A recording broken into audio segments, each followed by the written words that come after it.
নমস্কার বন্ধুরা, কেমন আছো তোমরা সবাই? আশা করি অনেক ভালো আছো, আর তোমাদের ভালোবাসায় আমিও বেশ ভালো আছি। তো আজকে সকাল সকাল কোনো কাজকর্ম না, ডিরেক্ট খাওয়া নিয়ে বসে পড়েছি, খেতে বসে পড়েছি। তো সকালবেলা যা কাজকর্ম সব হয়ে গেছে, তো আমি একবারে স্নান টান করে পুজো দিয়ে না খেতে বসেছি। তো সেখান থেকেই ভিডিওটা স্টার্ট করছি। তো সারাদিন আমি কি কি করি না করি সেগুলোই তোমাদের সাথে তুলে ধরি, আর তোমরা দেখো আমি সারাদিন কি কি কাজ করি আর না করি। তো আশা করি তোমাদের ভালো লাগবে আমার এই ভিডিওটি। তো দেখতে থাকো তোমরা।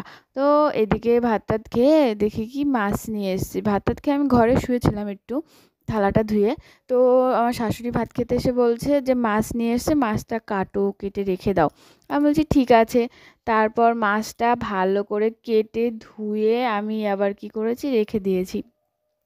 মাছটা আজকে আমি কিপটার মতন কেটেছি, কতগুলো পিস করেছি মাছটার। তারপর মাছটা সুন্দর করে ধুয়ে নিলাম। মাছটা ছিল জ্যান্ত। তো জ্যান্ত মাছ না কাটতে খুব মায়া লাগে আমার, কেন জানি না। মাছগুলো ছটফট করে, তো মনে হয় কি এই মাছটাকে কেটে ফেলবো, খুব খারাপ লাগে। তো যাই হোক, ঘরে মাছটাকে নিয়ে এসেছি। মাছটা নিয়ে আমি এখন এই মুহূর্তে যাচ্ছিলাম ফ্রিজে রাখতে। আমি বলছি না, নুন হলুদ মাখিয়েই রাখি, তাহলে ভালো হবে। তারপর আবার নুন হলুদ ভালো করে হাত দিয়ে মাখাতে যাচ্ছিলাম, কিন্তু হাত দিয়ে দেখি হচ্ছে না, কাটার কাটার খোঁচা লাগে। তার জন্য আমি আবার ঝাঁকিয়ে ঝাঁকিয়ে মাছটাকে ভালো করে নুন হলুদ মাখিয়ে নিয়েছি। এখন যাচ্ছি ফ্রিজে রাখতে। তো ফ্রিজে রাখলে কি মানে টেনশন ফ্রি থাকবো, কোনো বিড়াল টিড়াল আসলেও যেন কিছু করতে না পারে। ফ্রিজ চলুক বা না চলুক, তাও ফ্রিজেই রেখে দিই, ভালো থাকে। তো তারপর জল আনতে গেছিলাম, বোতলগুলো নিয়ে জল টল নিয়ে এসে জলগুলো ফ্রিজে রেখে দিচ্ছি। জলগুলো ফ্রিজে রাখছি কারণ জল বাইরে সব থাকলে না, একটা একটা বোতল থেকে সবাই জল খায় আর জলগুলো নষ্ট হয় বেশি। আর ফ্রিজে থাকলে একটা একটা বোতলই বের করা হয়, আর ওই বোতলটার জল শেষ করে আবার নতুন আর একটা বোতল বের করা হয়। তার জন্য ফ্রিজে রেখে, আর ফ্রিজে জল রাখলে না ঠান্ডাও থাকে, ফ্রিজ বন্ধ থাকুক বা চালু থাকুক, জলটা ঠান্ডা থাকে। আর তারপর ফ্রিজে জল টল রেখে আমি বলছি তাহলে একটু মশলা করে নিই আর সবজি কেটে নিই। তো আমি বলছি শুধু শুধু তাহলে ভাবছিলাম ঘরে বসে লাইভ ভিডিও করব। তো শুধু শুধু লাইভ ভিডিও করব কেন, তাহলে আমি সবজি কাটতে কাটতেই লাইভ ভিডিওটা করি। তো সবজি কাটতে কাটতে লাইভ ভিডিও করে নিয়েছি, ওইদিকে সবজি কেটে নিয়েছি লাইভ, তারপরে তোমার মশলাটাও করে নিয়েছি। তারপর চলে এসেছি একদম রান্নাবান্নার দিকে, সব গুটিয়ে গাটিয়ে। নাহলে কালকের মতন যদি বৃষ্টি চলে আসে, তাও বারবার মেঘ মেঘ ঘুলে ঘুলে আসছে, আবার মেঘ করছে, আবার রোদ উঠছে, কী হবে ভগবান জানে। তাও রান্না করতে করতে অন্ধকার হয়ে গেছিলো দুবার, কিন্তু ভাগ্যক্রমে বৃষ্টি হয়নি। তো তারপর এদিকে আমি সব মশলা টশলা রেডি করে নিয়ে এটাও একটা মশলা বানিয়ে নিয়েছি। আমি আবার এইভাবে মশলা বানিয়ে রান্না করি, কড়াইয়ে দিই না। আমার এইভাবে রান্না করতে সুবিধা হয়। তো তারপর আমি ভালো করে আলুটা কষিয়ে নিচ্ছি। আর আলু যত কষাবা, মানে তরকারির স্বাদ হচ্ছে, তরকারি যত কষাবা তত তরকারির স্বাদ হয়। তো ভালো করে কষিয়ে নিচ্ছি। এদিকে তরকারিতে জল দিয়ে আমি ঢাকা দিয়ে সেদ্ধ হতে দিয়েছি। সেদ্ধ মানে ঢাকা দিয়ে দিলে না আলুটা সুন্দর সেদ্ধ হয়। তো তারপর মাছগুলো দিয়ে দিচ্ছি। মাছগুলো না আমার আরটু কড়া করে ভাজা উচিত ছিল, নাহলে খাওয়ার সময় না মাছগুলো ভেঙে যাচ্ছিলো। তো নেক্সট টাইম যখন আবার রান্না করব ঠিক করে রান্না করব। তারপর তরকারিটা আমি ভালো করে নামিয়ে নিচ্ছি।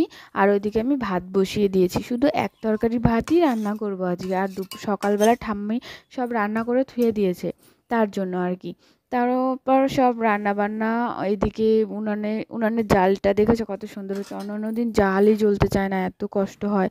তো তারপর আমি কী বলছি, আলুটা ভালো করে ঢেলে নিয়েছি, মানে তরকারিটা ভালো করে ঢেলে নিয়েছি, মাছের তরকারিটা। তো ওটাকে ভালো করে মুছে এদিকে আমি চাল নিয়ে চলে এসেছি। ভাত তো বসিয়ে দিয়েছি, মানে জল শুদ্ধ হাঁড়ি বসিয়ে দিয়েছি, এখন শুধু চালটা দেওয়ার অপেক্ষা। তো চালটা ভালো করে ধুয়ে নিচ্ছি। তো তারপর চালটা আমি দিয়ে দেবো। এখন ওই দিক থেকে না সৌম্যদীপ আমাকে জিজ্ঞাসা করছে যে বৌদি কী রান্না করছো। আমি বলছি কিছু না ভাই, মাছ রান্না করছি। বলছে কালকে কী রান্না করছিলে? আমি বলছি নিরামিষ করেছি। তারপর ও নতুন জামা পরেছিল, তো তো আমি বলছি ভাই কোথায় যাবি? বলছে না বলবো না। আমি বলছি বল না ভাই কোথায় যাবি? বলছে কি বললে তোমার যদি মন চায়, এত সুন্দর একটা কথা বলছে, আর ও কি পাকা পাকা কথা শিখে গেছে। তো ওর সাথে কথা বলতে আমার বেশ ভালো লাগে, খুব ভালো লাগে। ও খুব একটা কিউট বেবি। তো যাই হোক, এখন সব বাসন টাসন ধুয়ে আমি আবার রান্না করতে করতে ধুয়ে ফেলি, এটা আমার অভ্যেস। আমি তো প্রত্যেকটা ভিডিও প্রায় সময় বলে থাকি। তো বাসনগুলো ভালো করে ধুয়ে আমি এদিকে ঘর ঝাড় দিতে চলে এসেছি, মানে রান্নাও হয় আর আমি এদিকে কাজও করে ফেলি, এটা আমার অভ্যেস। তো রান্না ওইদিকে ভাতটা বসিয়ে দিয়ে এসেছি ভালো করে জাল দিয়ে, আর এদিকে আমি ঘরটা ঝাড় দিতে এসেছি, নাহলে আবার ঘরের এরকম নোংরা পড়ে থাকে, ভালো লাগে না। তো ভালো করে ঘরটা ঝাড় দিয়ে নিয়েছি, আর গ্যাসটাও ছিল 2 দিন ধরে, গ্যাসটাও মোছা হয়নি। তো আমি গ্যাসটা ভালো করে মুছে নিচ্ছি, নাহলে এই গ্যাসের মধ্যে যে একটু নোংরা থাকলে না কি খারাপ লাগে, আর যখনই গ্যাস ট্যাস নোংরা থাকে তখনই বাড়িতে লোক চলে আসে। আজকেও এসছে, এরকমই হয়, যখন পরিষ্কার করে রাখি গুছিয়ে গাছিয়ে রাখি তখন কেউ আসে না।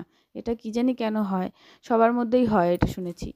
তারপর রান্না বান্না করে আমি তাড়াতাড়ি খেয়ে নিয়েছি, আমি আগে আগে খেয়ে নিয়েছি, আমার হাজব্যান্ড ফোন করে, তো তার জন্য আমি বলছি ঠিক আছে তাহলে আমি খেয়ে নিই, নাহলে আমি যখন খেতে বসি তখনই ফোন করে ও, এর জন্য আর কি। তো আমি আগে আগে খেয়ে নিচ্ছি।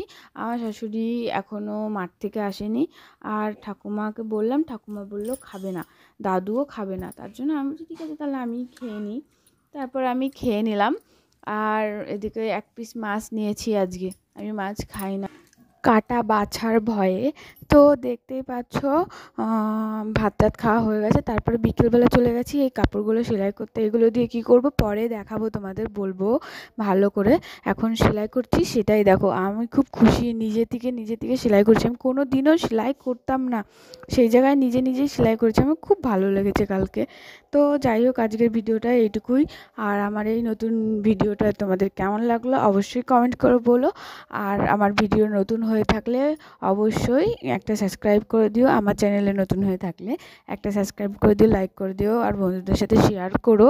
তো ভালো থেকো বন্ধুরা, আর আশা করি আমার এই ভিডিওটা ভালো লেগেছে। আবারও চলে আসবো কালকে তোমাদের মধ্যে নতুন একটা ভিডিও নিয়ে। Tata, by.